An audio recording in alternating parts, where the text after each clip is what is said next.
Duna presenta La Tercera PM, las historias imprescindibles y una nueva mirada de los temas de hoy. Con Sebastián Rivas, La Tercera PM, en Duna, sonidos de tu mundo. 2 de la tarde con 4 minutos de este jueves 10 de enero. Esto es La Tercera PM en Radio Duna. Las noticias que cambian la jornada. Soy Sebastián Rivas. Estos son los titulares de este día en La Tercera PM. Una nueva mirada de los temas de hoy. Escuchas La Tercera PM con Sebastián Rivas. Gonzalo Cornejo, la reaparición de la UDI que incomoda en la disidencia. Uno de los titulares que tiene hoy día La Tercera PM. También tiene una historia que vamos a estar conversando de ella en un ratito más. Un año cosiendo la historia, así es el título que se le pone, es cómo se reconstruyó una bandera mítica, la bandera que se había perdido originalmente en el bombardeo a La Moneda. Es una historia que vamos a estar repasando en un rato más acá en La Tercera PM. También tenemos una entrevista a Ernesto Otone, emblemático asesor de Ricardo Lagos. Más que una crisis, dice, acá ve una degradación de la política. Desde el monitoreo de la Fiscalía Nacional Económica a casi 100 millones al año. Las dudas que abre del convenio de Katy Barriga, alcaldesa Maipú, con Salcobrand, un convenio que todavía sigue en pausa. La esquiva verdad del caso Catrillanca, 7 claves de la muerte del comunero. También, ¿qué hace la Embajada de Chile en Venezuela? Una pregunta clave para entender lo que está pasando ahora. El cambio de mando, o en realidad la nueva asunción de Nicolás Maduro como presidente venezolano, una asunción que no es reconocida por varios países como legítima, entre ellos Chile. Y también John Lasseter, la historia del primer gran perdonazo en la era del Me Too. 2 de la tarde con 5 minutos, vamos a analizar el tema del día en La Tercera PM. En Duna escuchas La Tercera PM con Sebastián Rivas.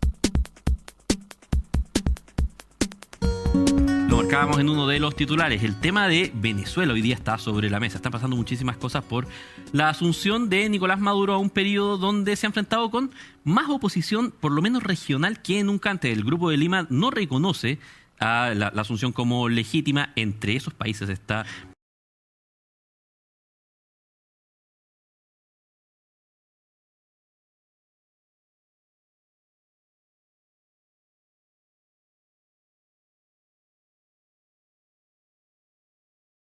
Muchas gracias por la invitación. Tú me decías que hace un rato nada más la Organización de Estados Americanos había aprobado una resolución que también es un paso más, digamos, también este organismo califica, no reconoce al gobierno de Nicolás Maduro como legítimo a partir de esta fecha. Claro, lo estábamos conversando minutos antes de salir al aire, con 19 votos a favor, 6 en contra, 8 abstenciones y una ausencia. Todavía no tenemos detalles de qué países corresponden a cada grupo de los que menciono. Una resolución que también es un paso más, digamos, también este organismo califica, no reconoce al gobierno de Nicolás Maduro como legítimo a partir de esta fecha. Claro, lo estábamos conversando minutos antes de salir al aire, con 19 votos a favor, 6 en contra, 8 abstenciones y una ausencia. Todavía no tenemos detalles de qué países corresponden a cada grupo de los que menciono. Se aprueba la resolución de la OEA de no reconocer la legitimidad del periodo del régimen de Nicolás Maduro. Esto ocurre en la OEA en paralelo, mientras el presidente, porque hay que llamarlo así, de Venezuela está dando su discurso en la ceremonia de juramentación en el Tribunal Supremo de Justicia en Caracas. Claro, juró hace un poquito más de una hora. Ahora, a ver, uno en Venezuela, ya la historia de Venezuela, digamos, y el chavismo lleva más de 20 años, pero igual es bueno, Catalina Cooper, tratar de ponderar lo que está ocurriendo, que esté en cuestión, digamos, la legitimidad del presidente venezolano, sea Hugo Chávez o sea Nicolás Maduro, es algo nuevo, no es algo que haya pasado tan recurrentemente o al menos de forma tan masiva en ocasiones anteriores. Totalmente, de hecho este paso que da Nicolás Maduro de juramentarse ante el Tribunal Supremo de Justicia y no ante la Asamblea Nacional, que se negó, como dice el artículo 231 de la Constitución venezolana, a juramentarlo, es algo bastante inédito en Venezuela. De hecho, solamente en el mandato de Pérez Jiménez él intentó hacer este este paso, pero después los militares se rebelaron contra el gobierno. Entonces en esta situación estamos en un punto cero en el que nadie sabe qué es lo que va a pasar ahora, porque claro, se presume que Nicolás Maduro después de la juramentación inicia este mandato que se extiende hasta 2025, pero nadie sabe si frente a las presiones internacionales y frente a los tantos rumores de revelación que se viene de parte tanto del pueblo, de la comunidad internacional y tanto incluso de los militares, él va a poder continuar este mandato. A ver, para poder hacer la cronología, Nicolás Maduro llega a este nuevo periodo tras unas elecciones que fueron cuestionadas en su momento, y por eso en el fondo también es que la comunidad internacional ya desde hace un buen rato anunciaba que a partir del 10 de enero, que era el día donde terminaba el mandato previo de Maduro y empezaba su nuevo periodo, no lo iba a reconocer. Claro, el punto de inflexión en esta crisis que se arrastra ya hace varios años fueron las elecciones del pasado 20 de mayo que no contaron con la aprobación ni la legitimidad que la comunidad internacional exigía. Fueron elecciones en las que no participó la oposición y elecciones en las que, pese a la gran abstención del padrón electoral, que fue un 45%, Nicolás Maduro se declaró de igual forma ganador de esas elecciones. Ahora, Nicolás Maduro en ningún caso ha bajado la retórica, Catalina Google. Ayer, digamos, en la previa de esta asunción, y considerando también que la presión desde Sudamérica ha sido muy fuerte, se despachó críticas contra varios presidentes. A Martín Vizcarra de Perú, que llegó luego de que Pedro Pablo Kuczynski tuviera que renunciar, dijo que él no entendía cómo había llegado a ser presidente. A Sebastián Piñera lo trató nada más y nada menos que de pichón de Pinochet, y dijo que había fracasado en su segundo gobierno. Hoy día nuevamente está poniendo a Hugo Chávez como su mentor, jura en nombre de Chávez. Es decir, estamos viendo a un Maduro recargado, pese a que la situación en Venezuela, y esto no es que lo diga uno, sino que también cualquier índice internacional hoy día lo está planteando, es muy compleja.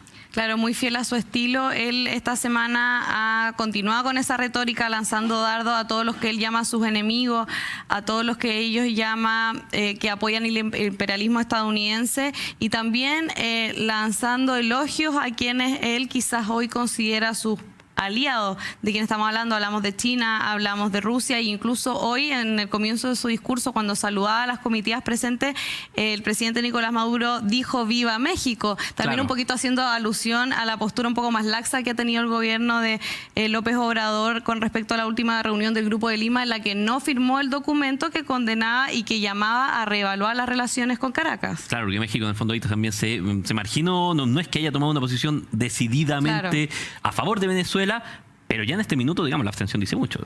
Totalmente. Entonces, lo que estamos viendo en el fondo es cómo regionalmente, con esta resolución que primero se da a conocer ahora de parte de la OEA, con lo que veníamos viendo desde el Grupo de Lima, Nicolás Maduro está completamente aislado, pero aún así sigue estando en el poder en Venezuela.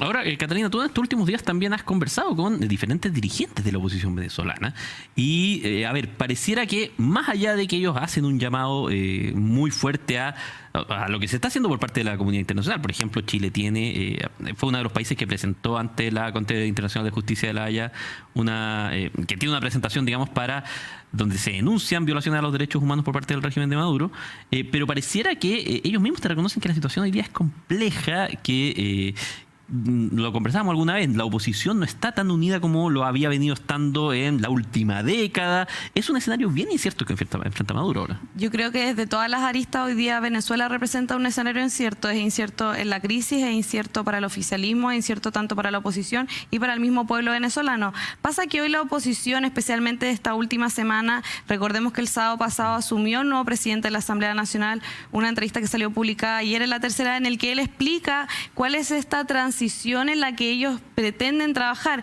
la que busca articular todas las fuerzas, ya sea las internas y las externas, para generar en el fondo la remoción de Nicolás Maduro del poder.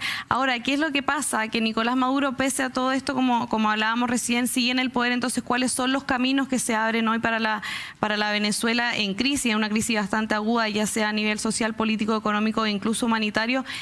Que queda ahora es difícil de dilucidar. Yo creo que va a tener que ser algo del día a día y muy de seguir las señales que se van dando a conocer, porque recordemos que ayer incluso el Washington Post lanzó un artículo en el que decía que el mismo Padrino López había solicitado hace un mes la renuncia de Nicolás Maduro. Entonces, si eso fuera cierto, incluso estaríamos hablando de una ruptura ya en la cúpula del poder chavista, y eso también daría paso para abrir otro camino hacia una posible salida de Nicolás Maduro. Claro, y además, como tú lo marcabas muy bien, en este minuto, así como está, como se juramentó Nicolás Maduro, también la Asamblea Nacional de Venezuela, que todavía está con mayoría opositora, eligió un nuevo presidente, Juan Guaidó, a quien tú entrevistaste. Hay presión. Hoy día, por ejemplo, organizaciones de venezolanos en Chile fueron hasta La Moneda para pedirle al gobierno de Sebastián Piñera que dé un paso más y que reconozca a la Asamblea Nacional de Venezuela como la que tiene legítimamente el poder en ese país.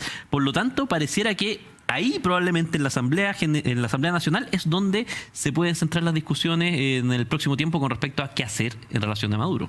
Sí, totalmente. Como mirando un poco la cronología hacia atrás, lo que fue la Mesa de Unidad Democrática, que hoy ya no existe en Venezuela, lo que intenta hacer este frente unitario de país que se está armando ahora, pero más que nada hoy día todas las fuerzas, claro, se están articulando desde la Asamblea Nacional, donde la nueva directiva lo que está tratando de hacer es llamar a la comunidad internacional, llamar a todos los sectores de la sociedad a que aumenten de cierta manera los esfuerzos que ya han realizado, porque claramente no han dado fruto, y que en toda esta articulación se logre avanzar hasta esta transición que ellos esperan de verdad sea en el corto plazo posible y no pase bajo ningún aspecto de 2019. Catalina Cooper, periodista de Mundo de la Tercera y que siempre está al día con todas las cosas que pasan en Venezuela. Muchas gracias por estar hoy día conversando con nosotros acá en La Tercera PM. Muchas gracias a ti. 2 de la tarde con 14 minutos. Seguimos analizando los temas que cambian la pauta de la jornada. Esto es La Tercera PM en Radio Duna. Una nueva mirada de los temas de hoy. Escuchas La Tercera PM con Sebastián Rivas. Estamos hace un ratito, un año cosiendo la historia. Ese es el sugerente título que tiene un artículo de La Tercera PM que reconstruye cómo un vestigio del ataque a La Moneda, al Palacio Presidencial en 1973, el bombardeo de los Hawker Hunters, va a ser puesto a la vista del público que visite el Museo de la Memoria a partir de mañana. ¿Cómo fue este trabajo? ¿Qué hay detrás de este emblema que en algunos casos es casi mítico, que desapareció durante muchísimo tiempo? Se pensaba que podía estar perdido, pero que finalmente reaparece y tiene que ser reconstruido. ¿Cómo es la historia detrás de esto? Lo vamos a conversar con Héctor Basualto, periodista de Nacional de La Tercera y quien firma el artículo de La Tercera PM. Héctor, bienvenido acá a La Tercera PM. Gracias, Sebastián. Un gusto estar acá. ¿Cómo es el trabajo que hay que hacer para esta reconstrucción que permite finalmente que se pueda volver a exponer una tela que estaba en muy mal estado? Mira, para el Museo de la Memoria fue un gran desafío el reconstruir, el lograr conservar esta pieza en particular. Principalmente, y esto es lo que nos contaron un poco ellos, porque en el museo suelen restaurar documentos, eso es su principal labor. Pero cuando les llegó la bandera, para ellos fue wow, se impresionaron, porque la bandera tiene una extensión aproximada de 4,5 metros por 3. O sea, una bandera de una dimensión considerable. Entonces, para ellos fue un desafío que nunca habían tenido ningún precedente similar. Y dentro de la anécdota que estuvo dentro de la restauración de esta bandera, nos contaban, por ejemplo, que se utilizaron nebulizadores médicos con mascarilla. Utilizaron en un principio 6 nebulizadores para poder humedecer la tela y poder un poco recomponer lo que fue en un comienzo.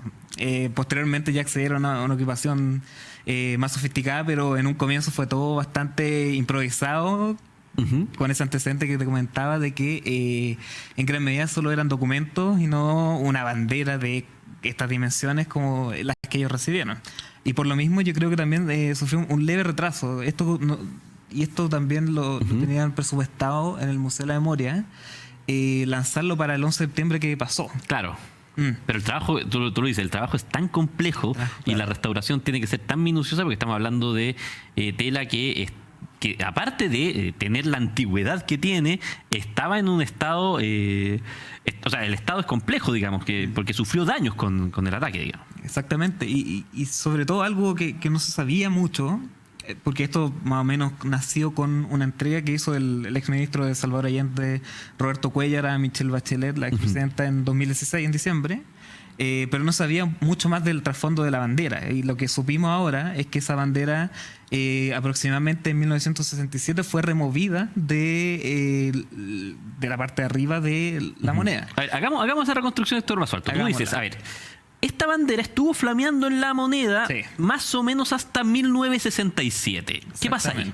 En 1967, y esto fue también lo que pudo reconstruir el museo, se hizo un decreto para reemplazar todas las banderas, porque la tela era muy antigua, había muchas consideraciones de ese estilo.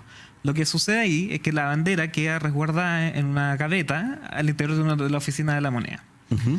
Ocurren 6 años, pasa el bombardeo a la moneda, y después también había un poco de poca certeza respecto a lo que iba a pasar con la bandera y también en lo que supimos hoy día. Claro, a ver, porque ¿qué es lo que pasa al final en el bombardeo a la moneda? Porque esta bandera desaparece, es uno de los vestigios que queda de Palacio, pero ¿qué es lo que alcanzamos a saber de cómo se recuperó este objeto? Claro, y esto es bien interesante. Lo que nos contaban es que una familia se había ganado la licitación para remover los restos de la semidestruida, entonces, el semidestruido Palacio Presidencial. Perfecto.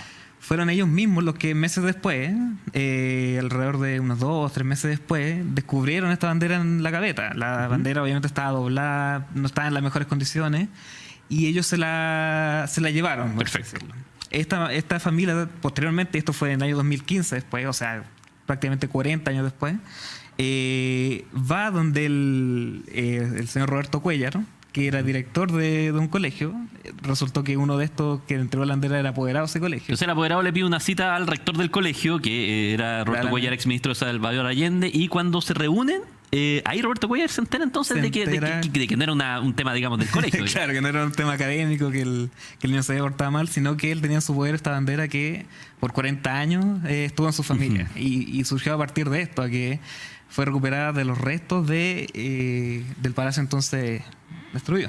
Perfecto. O sea, a ver, y en ese punto es cuando Roberto Cuéllar toma esta bandera y empieza a hacer todas las gestiones para luego entregársela a Michelle Bachelet y luego que se deriva al Museo de la Memoria, donde se realiza este proceso de mantenimiento, de reconstrucción, que es el que finalmente permite que se empiece a exhibir a partir de mañana, ¿no? Exactamente. En ese momento es cuando Cuéllar, y de forma anónima, él lo recalcó mucho, de que él como es de profesión abogado, entonces claro, él podía resguardar la identidad de quien le entregaba información, resguardó la identidad de esta familia y procedió a hacer la entrega a la bandera a Michelle Bachelet. Esto fue el 9 de diciembre de 2016 y posteriormente fue la presidenta la que hizo el encargo del Museo de la Memoria para conservarla y restaurarla. Ahora hay otro dato que tú tienes en la nota, Héctor Basolto, que me parece bien llamativo, que es que si bien la restauración por supuesto la deja en condiciones de ser exhibida, de que se vea claramente que es un emblema patrio, hay una decisión también de no modificar 100% y no reparar 100% todas las pifias o todos los problemas que tiene la bandera, y lo explica Francisco Esteves, el director del Museo de la Memoria. Dice, bueno, porque también la idea es conservar un poco el contexto, o sea, mostrar que esta bandera efectivamente tuvo algunos deterioros, no se quiere borrar eso tampoco. ¿Cómo te lo explicaba él, digamos? Mira, efectivamente es lo que nos señaló Esteves, el director del museo. Nos decía, una bandera dañada también es reflejo de una historia dañada. O sea, esa bandera reflejaba también el quiebre de la democracia, reflejaba muchas cosas y que pudo ser rescatada de esta manera. O sea, en el fondo lo que él dice es, hay un valor también en que la bandera, pues, pensando en quién puede ir mañana a verla en el Museo de la Memoria, no va a estar 100% perfecta, no va a estar 100% reparada. Eso no es un error, digamos. No es para nada un error. Fue hecho a propósito por el equipo de conservación y restauración del museo, con la misma idea que tú señalabas, la de conservar la herida en la bandera, si se quiere, con el propósito de eso mismo, de reflejar que estamos en un país también dañado, en un país dividido, etcétera. Y eso también queda reflejado en otra también de los objetos que son expuestos en el museo. Por ejemplo, hay una bandera, hay una estrella que está ubicada sobre la sede del Partido Comunista, que también está expuesta ahí y que tiene balas que fueron disparadas en el año 73 contra esta estrella. Claro, y que tampoco, y tú lo marcas en la nota, doctor Basolto, tampoco se removieron los impactos. Se removieron los impactos justamente por lo mismo, porque las balas daban cuenta de que se le había hecho un daño intencional. Bueno, en el caso de la bandera es un daño más bien histórico por malas condiciones, pero refleja un poco cómo era el país en ese entonces, y el Museo de la Memoria, eso también lo que ha recalcado en muchas ocasiones anteriores, de que ellos están para preservar la memoria para bien y para mal, y lamentablemente quizás en la historia del país hay episodios negativos y quizás la bandera viene un poco a recuperar esto de cómo retratamos al Chile de de hace 40 años de una manera más actual. ¿Y cómo siguen apareciendo estas cosas? Yo, a ver, y de repente, para quienes nos estén escuchando, esta es otra bandera, no es la misma bandera de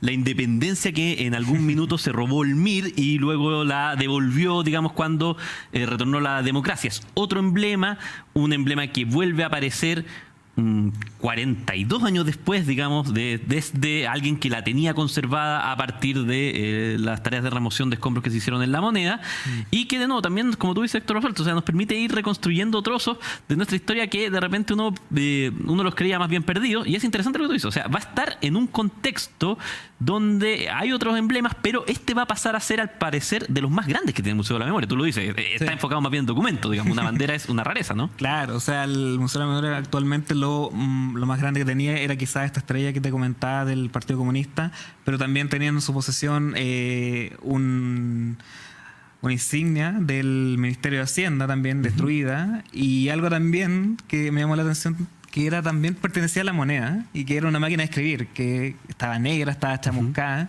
me imagino por el daño que ocurrió, pero que también fue recuperada desde La Moneda luego del ataque que sufrió el Palacio. Entonces, claro, ya van a armar todo un sector llamado de vestigio, en el que se van a mostrar y se va a explicar un poco la historia que hay detrás de cada uno de estos objetos y también, como tú señalas, cada vez al parecer son más los que están siendo rescatados y que sean perpetuados. Quizás qué otra sorpresa nos depara la historia, Héctor Basualto. Para quienes lo quieran leer, está la crónica en latercera.com, como todos los días en La Tercera PM. Héctor, muchas gracias por estar conversando hoy día con nosotros acá en La Tercera PM en Duna. Gracias, Teresa. Son las 2 de la tarde con 24 minutos y también los queremos invitar a que revisen algunos de los contenidos extra que tiene La Tercera PM todos los días. La invitación hoy día es bien particular. ¿Te gusta David Bowie, Héctor Basualto? Sí. Bueno, hoy día grande. Culto publica en La Tercera un especial con 30 contenidos sobre el Duque Blanco, porque se cumplen 3 años de su muerte.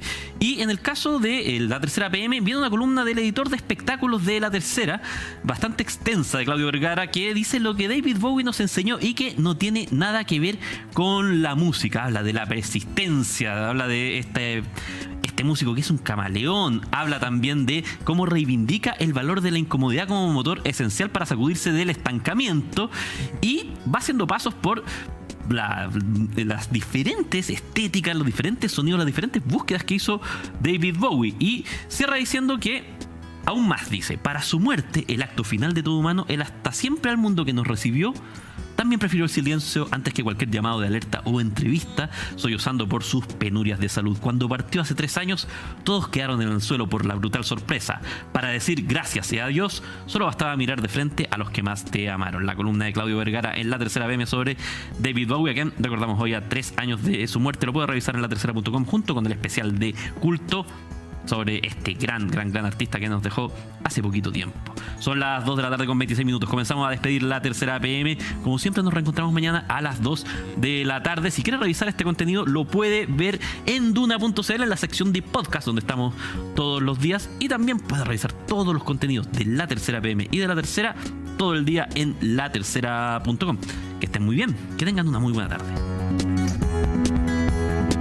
Conoce